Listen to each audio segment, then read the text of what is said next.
Till it comes to the business community, I expect the Chamber of Commerce to be coming up with certain issues of movement of goods to that country. I expect institutions like Kenya Bureau of Standards coming into the inspection of goods across to Uganda. Those affects businessmen.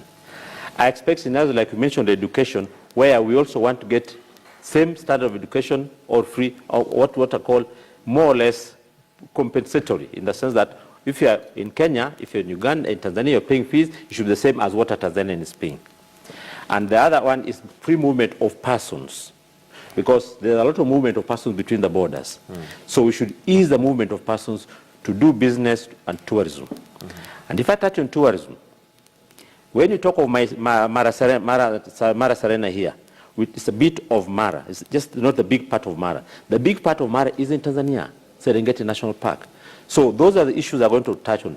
The movement of tourists when they come to Kilimanjaro, can they come through Nairobi? And if they're in Nairobi, can they go to Kilimanjaro and Mara? Those are the issues which I think they're going to discuss. Okay, now that you bring up Mara, one of the issues we know that had made our relationship very cold was when our tour guides were given restricted entry or no entry at all into the Serengeti in Tanzania. And equally, Kenya gave a rebuttal, as it were, by stopping their people from coming into the JKIA, Jomo Kenyatta International Airport. What was the cause for this? Because if we don't deal with the cause, it's likely to happen again.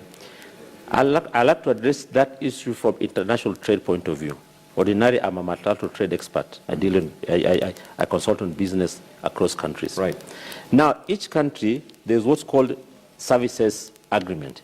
You sign that some tourists will come, these trainees will come. And we have to agree in advance who will come and what.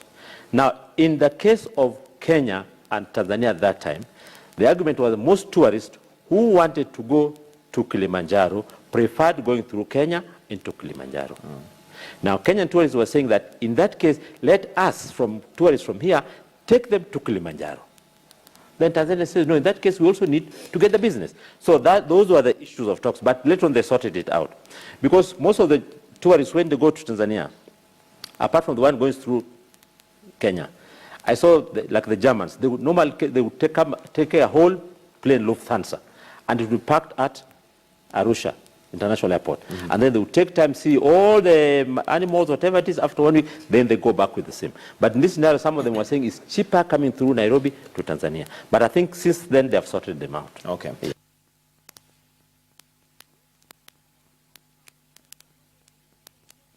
Right, that interview was conducted earlier by my colleague Michael Gitonga on the state visit by President John Pombe Magufuli from Tanzania. And we're asking you an archetypal question, just to remind you, do you think the visit by President Magufuli will improve relations between Kenya and Tanzania? Share your views with us at KTN.